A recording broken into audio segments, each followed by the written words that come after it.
আসসালামু আলাইকুম ওরহমতুল্লাহি ওয়াবারাকাতু। বিসমিল্লাহির রহমানির রহিম। সুধী দর্শক, মাঠের একজন বক্তার একটি ছোট্ট ভিডিও ক্লিপ দেখে আমি যার পরনে বিস্মিত হয়েছি। তিনি দাবি করেছেন ইয়েজিদ নাকি কোরআন মোতাবেক তার রাষ্ট্র পরিচালনা করেছে। আসলেই বিশ্বাস করতে পারছিলাম না একজন সুস্থ মস্তিষ্কের মানুষ এরকম একটা দাবি করতে পারে।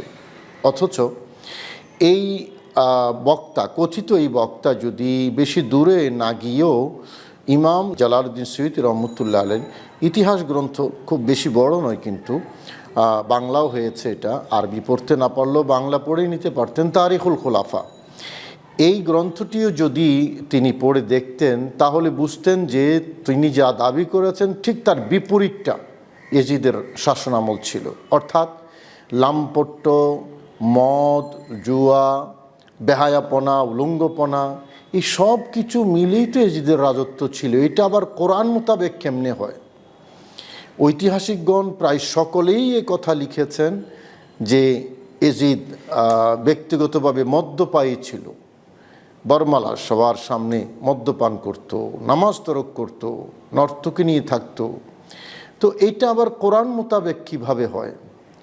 আমার কাছে মনে হয়েছে যে এটা এই শতাব্দীর সেরা যোগ।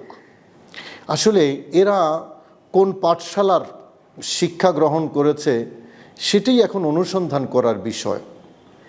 কারণ এই শিক্ষা তো সে আর মায়ের পেট থেকে নিয়ে আসেনি, নিশ্চয়ই কোথাও না কোথাও শিক্ষা গ্রহণ করেছে।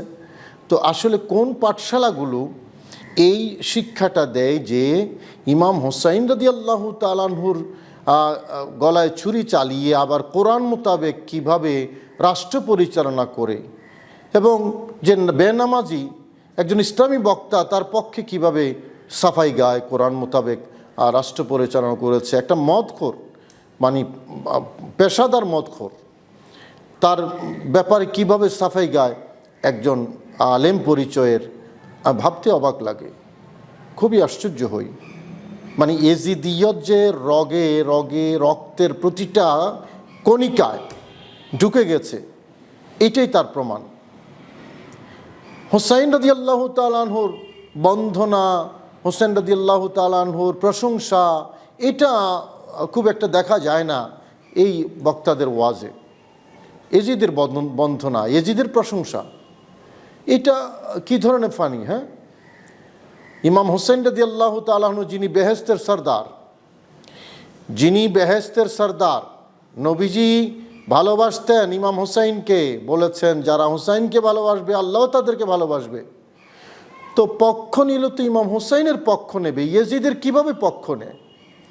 সেই জন্যই বলছি ওই যে পাঠশালাগুলো অনুসন্ধান করার, গবেষণা করার বিষয়, যে কোন পাঠশালার মাল এরা, কোন ভার্সিটির মাল, কিভাবে এই শিক্ষা তারা গ্রহণ করেছে, কোথা থেকে এই শিক্ষা তারা পেয়েছে। খুবই আশ্চর্য, খুবই আশ্চর্য।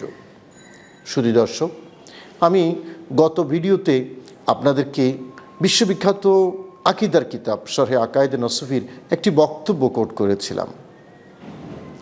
ইমাম সাদউদ্দিন তাফতাজানী রহমতুল্লাহ আলাইহি অনেক বড় ইসলামিক স্কলার ছিলেন এবং সর্বমহলে তিনি গৃহীত, সর্বমহলে।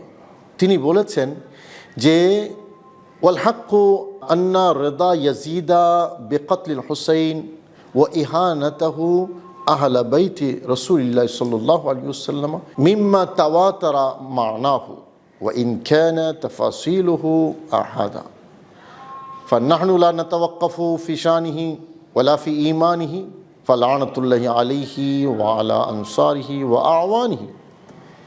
অর্থাৎ ইয়েজিদ যে ইমাম হোসেন রাদিয়াল্লাহু তাআলা আনহুকে শহীদ করেছে, আহলে বাইতকে অপমান করেছে, তার এই কুকর্মগুলো অর্থগতভাবে হাদিসের পারিভাষিক সর্বোচ্চ মানের হাদিস মোতাওয়াতের পর্যায়ে চলে গেছে। অর্থগত মোতাওয়াতের মানে অকাট্য। যদিও এই তথ্যগুলোকে আলাদা আলাদা বিবেচনা করলে এগুলা খবর ওয়াহেদ হয়, কিন্তু সবগুলোকে একসাথে বিবেচনা করলে মোতাওয়াতের মানবী হয়। সুতরাং ইয়েজিদের ব্যাপারে আমরা নীরব থাকব না, বরং সে যে বেঈমান ছিল, তার যে ঈমান ছিল না, এই ব্যাপারেও আমরা নীরবতা অবলম্বন করব না। তার উপর এ কাজে তাকে যারা সহযোগিতা করেছে, সাহায্য করেছে, তাদের উপরও লানত। তো এই যে আকিদার কিতাব, এটা কিন্তু এমন নয় যে ইতিহাসের কিতাব, শরহে আকায়েদে নসফি, এটা আকিদার কিতাব থেকে কোট করেছি আমি। তো এই যে বক্তা, এই বক্তার আসলে আকিদা কোন পর্যায়ে আছে এটার মাপার তো প্যারামিটার আমাদের কাছে নাই। তবে এই বক্তব্যটা ইমাম তাফতাজানির বক্তব্য থেকে কিছুটা হলো অনুমান করা যায়।